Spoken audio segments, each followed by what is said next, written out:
Et on y va pour du Tailwind. Alors attendez, j'enlève le réducteur de luminosité. Voilà, c'est un petit peu mieux, non? C'est un petit peu mieux. Allez, on y va. Donc Tailwind, qu'est-ce que c'est? C'est un framework CSS. J'ai montré comment le mettre en place avec la version 3 récemment. Donc vous pouvez le trouver sur ma chaîne YouTube. Donc ce qu'on va faire ici, on va démarrer voilà, de boilerplate, si on veut dire en anglais, c'est-à-dire voilà, d'une installation de base. Et vous pouvez regarder la dernière vidéo si vous voulez faire cette installation de base. Si vous ne voulez pas passer par ça, il existe aussi un CDN. Donc avec le CDN, il n'y aura pas la purge en temps réel avec le rajout seulement des classes qu'on utilise, mais au moins vous pouvez utiliser toutes les classes utilitaires. Donc si vous voulez le CDN, vous allez sur Tailwind CSS Doc Installation ici, Play CDN. Donc Play CDN c'est fait pour ça, voilà, parce qu'ils ont compris que parfois les gens voulaient juste aussi essayer les classes utilitaires. Donc c'est fait avec un script, c'est un peu bizarre, mais en fait ça va vous donner accès aux classes en CSS, ok, ou plutôt dans votre HTML. Ok, donc on vient ici, si vous voulez l'utiliser, en fait vous avez juste à le mettre là, et voilà, c'est bon, vous pouvez utiliser tout ce que vous voulez. Regardez, je vais le faire avec vous. Lorem 5 par exemple, j'enlève mon CSS qui est produit par mon process, et je viens faire classe est égal bgred 200, donc nuance de 200, et je viens ici, hop, hop, tac, tic, tac, et vous voyez que ça fonctionne, il y a bien le fond rouge comme ça, ok? Donc si vous voulez vraiment juste suivre ce petit projet comme ça ensemble, eh bien on va pouvoir le faire sans l'installation complète, vous pouvez le faire directement avec le CDN si vous voulez pas vous embêter. Donc qu'est-ce que c'est que ce projet? Eh bien ça va être une grille, c'est très important à savoir faire. Oups, on va éviter de le zoomer à fond. C'est très important à savoir faire, c'est comme ça qu'on monte du contenu, et montrer du contenu, montrer des listes de choses, de données, etc. C'est extrêmement courant, j'ai pas besoin de vous l'apprendre. Donc là on imagine un menu japonais, alors j'ai pris quelques images sur Unsplash, on imagine qu'est-ce qu'il y a à la mode en ce moment, c'est les applications de livraison de nourriture par exemple, enfin ce genre de choses, et donc on peut venir le créer ici, ok? Donc ça va être avec CSS Grid, vous allez voir qu'on peut utiliser Tailwind pour créer une grille en CSS, ça va être responsive, et voilà. Donc vous allez voir que c'est pas si compliqué, pourquoi? Parce que c'est une grille. Une grille, en fait, une fois qu'on a fait une carte, eh bien toutes les cartes sont faites. Surtout qu'ici, on va répéter le contenu. Si le contenu change encore, ok, mais là, on va répéter le contenu. Donc c'est parfait, vous allez voir que c'est pas si long que ça à faire, c'est assez sympa. Donc ici, je vais relancer ma commande, si vous le faites avec l'installation. Moi, je me suis créé sur Package.json ici, un script dev, et donc je relance ma commande ici qui va regarder mon CSS style CSS, ici tout ce que je veux prendre en termes de classe utilitaire, etc., qui va regarder ce que je suis en train de surveiller dans content, dans mon tailwind.config.js, et en fonction de ça, ça va venir créer un fichier CSS avec juste les classes que je veux. Voilà, une fois que tout est dit, bah écoutez, je relance. Alors npm run dev, hop, je peux fermer, du coup c'est bon, ça surveille, ça watch, et on va pouvoir commencer. Alors, pour commencer, on va se mettre quelque chose sur le body. On va se mettre quelque chose sur le body, juste, je réfléchissais au zoom comme ça. Voilà, on va zoomer comme ça. Donc on y va, classe est égale bggray 200. D'accord, donc là ça veut dire background gray 200. On a des nuances à chaque fois de couleurs avec Tailwind qui sont assez complètes, donc c'est sympa. Voilà, c'est venu me créer bggray 200. Normalement, sur mon CSS dist, vous voyez que ça se fait automatiquement. Du coup, vu que j'utilise cette classe, ça le met dans mon CSS. Mais si vous utilisez le CDN, vous n'avez pas besoin de regarder tout ça. Ok, une fois qu'on a fait ça, on va se faire le H1. Le H1, il est composé de deux choses. D'un texte le comme ça, et en dessous un span avec la classe font bold. Donc à chaque fois, je vais utiliser emmet avec VS Code, c'est-à-dire je fais le point à la classe, j'appuie sur Entrée ou sur Tab, hop, et ça me fait ce genre de choses. Donc j'ai séparé en deux tout simplement pour avoir le comme ça sans font weight et menu avec un gras plus puissant comme ça. Ok, donc pour l'instant c'est bien, mais il nous faut aussi styliser le H1, donc on lui rajoute les classes utilitaires, text center parce que je veux le centrer, et text-6xl py-7, donc 6xl c'est la taille du texte, alors je bouge légèrement le micro parce qu'il est un peu trop près, hop, hop, c'est la taille du texte, et py c'est le padding en haut et en bas, donc sur l'axe y. Voilà, tac, parfait. Donc n'hésitez pas à CTRL S à chaque fois, parce que les classes vont se créer à la volée dans le fichier CSS. Donc vous faites un petit CTRL S, et en général ça actualise tout ça. Ok, ensuite il va falloir venir se créer le container global. Donc on y va. Ce container va prendre énormément de classes. Donc à la limite, je vais le couper en plusieurs fois. Donc div.maxw2xl, ça veut dire maxwx2xl, ça va être une certaine taille, en pixels, bon en rem, mais ça va représenter les pixels au final. Et il faut savoir que quand on code avec Tailwind, on code en mobile first. Donc c'est d'abord, on pense en termes de mobile. D'accord, donc c'est d'abord ceci. Donc en petit écran, ça va prendre 2 XL. Ça va prendre aussi MX Auto, donc on peut faire une suite de classes, comme ça, qu'on met les unes à la suite des autres, avec emmet encore une fois. Ensuite j'appuie sur entrée sur tab et ça fait ceci. Ok, donc MX Auto, ensuite PX4, PY8 pour le padding, encore une fois en mode mobile. Ok, et là déjà j'appuie sur tab. D'accord, donc là on a fait en fait le mobile, si vous voulez, de tout ce qui est max width et de tout ce qui est également padding. Et ensuite en fait on continue dans la même classe, dans les mêmes valeurs, et je commence à faire LG pour le responsive. Donc à partir de LG, à partir de large, tu prendras max width de 7XL, donc ce sera plus grand. Et ensuite on attaque autre chose. La grille de base, ça prend grid calls 1, une seule colonne. Ça prend un gap Y, donc un écart sur les colonnes Y de 10. Ensuite, SM, à partir de à partir de small, je veux 2 colonnes. Donc SM, 2 points, grid calls 2. Ensuite, je mettrai un gap X8 juste ici. LG, je fais grid calls 3. Grid calls 3. Et XL, je fais grid calls 4. Grid calls 4. Ok, analysons, parce que oui, ça fait beaucoup.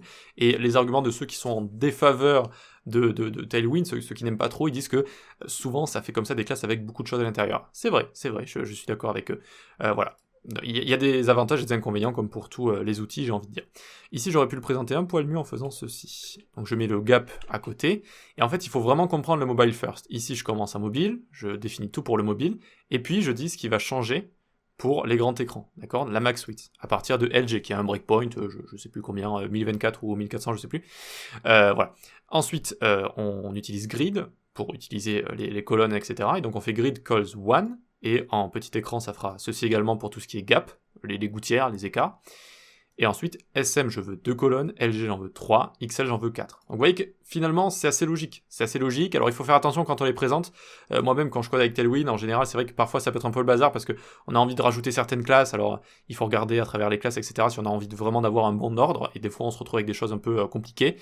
Voilà, c'est comme ça. Donc on a fait notre container qui finalement est une grille. Voilà, elle est là, la grille pour l'instant, on ne la voit pas. On peut la voir avec F12.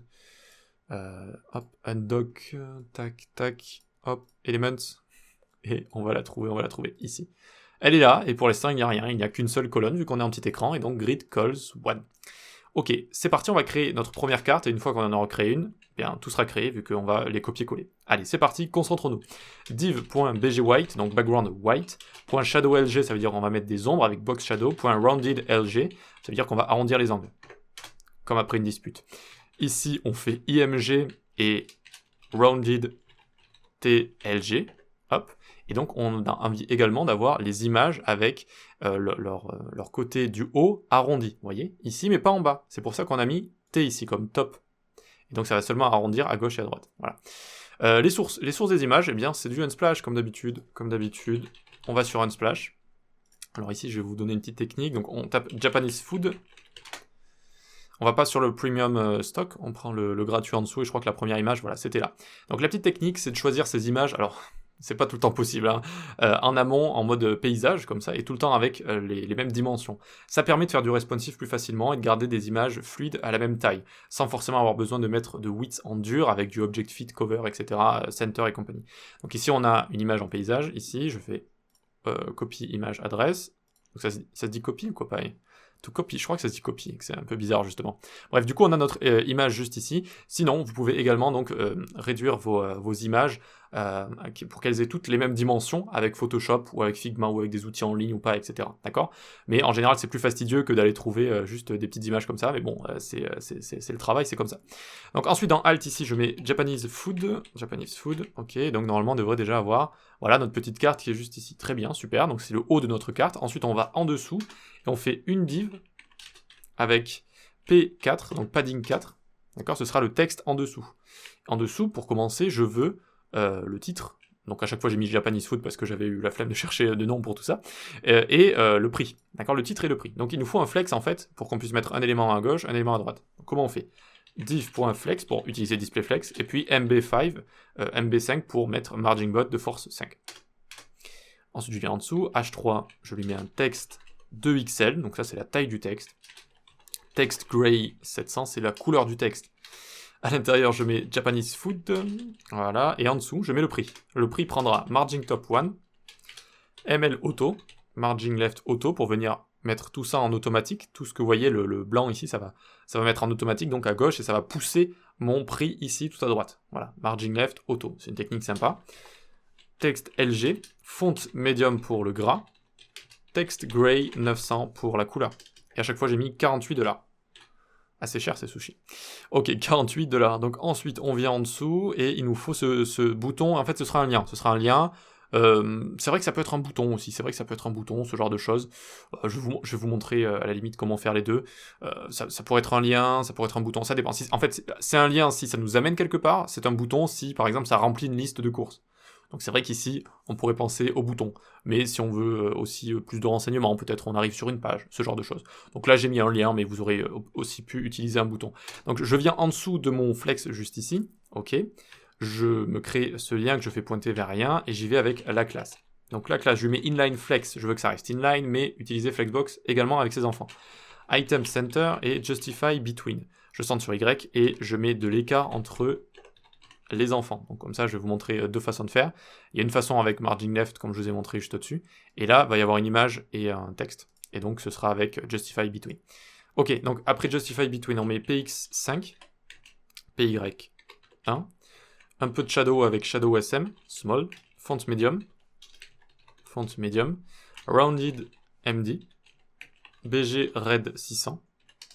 Et c'est bon, on a fini pour le contour, j'ai envie de dire, de notre lien. Pour l'instant, on voit rien, vu qu'il n'y a rien encore à l'intérieur. Donc on fait un span avec du texte, texte gray 100, et texte LG. Couleur et taille. Ok, très bien, j'écris order à l'intérieur. Et en dessous, j'aurai une image qui aura la classe ML4, H6, W6, hop. La source de l'image va se trouver dans Image Food Tray, comme ça. Donc ici, je mets icône, je crois que ça s'appelle une coque, comme ça, mais je suis pas sûr. Bah, on va mettre food tray, comme ça. On va rester en anglais. Ce sera plus simple. À mon avis, ça veut dire tout simplement ça. Alors, cette image se trouve dans image ici. Vous avez le code source en description si vous voulez le trouver. Sinon, vous mettez n'importe quelle icône ici. Hein. Vous allez sur Flat Icon, par exemple. Vous pouvez télécharger des icônes. Voilà. Très bien, donc on a notre petite image ici, on a notre order, donc juste là. Et voilà, on a notre lien. Encore une fois, un lien, c'est pour aller quelque part. Donc on imagine que si on clique là, ça va nous amener sur un menu spécial peut-être, ou ce genre de choses, d'accord? Sinon, si on voulait le rajouter à un menu, par exemple à une carte, eh bien on aurait utilisé un bouton. Ok, très bien. Donc une fois qu'on a ça, bah écoutez, on a déjà terminé. Et oui, on a terminé. Vous voyez comme c'est responsive déjà? Tac, tac, tac. Pourquoi? Parce qu'on change les colonnes à chaque fois. On change les colonnes, tic, tic, tac. Là, avec une colonne, et après, il y a plus de colonnes. Donc voilà, c'est comme ça que ça fonctionne. Et donc, une fois qu'on a ça, on peut aller ici, sur notre div, on regarde l'occurrence, donc on va prendre tout ça. Hop, et je colle une fois, et ça va venir en dessous. Encore une fois. Et alors, je crois que j'en avais 4, donc je vais en prendre 4 comme ça. Voilà, et les 4 images, je vais les copier tout ensemble une fois. Et les recoller, ça nous fera 2 rangées comme ça. Et voilà, on a bien 2 rangées. Ah, qu'est-ce qui se passe ici? Qu'est-ce qui se passe? Eh bien, ici, on a une grille avec 4 colonnes. Donc, à mon avis, j'ai fait une faute à grid calls for. Et ici, je n'ai plus que 3 colonnes. Ce qui peut être bien, hein, ça donne un effet aussi sympathique ici. Donc, c'est comme vous voulez. Mais à mon avis, ça se passe au niveau du parent, donc du container SM grid calls 2, LG grid calls 3. Ah, XL, ici, j'ai écrit tiret et non pas 2 points. Voilà, hop, on débug en direct. Et normalement, alors, je fais juste CTRL S, hop, hop, et voilà, c'est bon. Maintenant, on a 4 colonnes, c'est assez visible, je pense. Voilà, donc, c'est un petit projet, j'espère que ça vous a plu, c'est quelque chose qui est assez demandé, Tailwind en ce moment, c'est pour ça que je vous fais des vidéos dessus. C'est assez pratique, une fois qu'on connaît bien les classes, évidemment, je les ai pas appris instantanément, comme ça, d'un coup, en claquant des doigts. Au début, en fait, vous avez un système de recherche qui est assez bien fait avec Tailwind, donc je vais vous montrer. C'est ici, vous êtes dans Quick Search, en haut à gauche, et ici, vous pouvez chercher tout ce que vous voulez. Donc, background, par exemple. Et là, vous avez tout ce qui est background. Je veux du background size. Ok, je regarde et j'ai les classes juste ici. Je veux du texte. Text transform, par exemple. Tac, j'ai uppercase, lowercase, etc., etc. Je veux même des animations. On peut le faire avec Tailwind. On a des animations de base pour spin, etc. Vous voyez, donc, il suffit de chercher comme ça. Après, je vous avoue que vu que je suis assez habitué des frameworks, CSS, etc., on devine un peu les classes. Donc, juste une fois que vous les voyez, franchement, 4-5 fois peut-être, vous les retenez assez vite. Voilà, vous les retenez assez vite. Sinon, vous recherchez en fait, tout simplement, et puis voilà, à force ça rentre. Voilà, je pense que c'est tout. C'est tout pour aujourd'hui. Dites-moi si ça vous a plu. Marquez Tailwind CSS en commentaire si ça vous a plu. Ce sera le code secret de cette vidéo pour voir un peu s'il y a des gens qui arrivent jusqu'à la fin. Et puis voilà, venez sur le Discord. On parle de développement web, on s'entraide. On rigole, suivez la newsletter en description si vous voulez des nouvelles autour du développement web, également des réductions sur mes cours, ce genre de choses. Et vous avez mes cours sur les plateformes d'e-learning et sur l'école du web en description. On se dit à la prochaine, prenez soin de vous, ciao.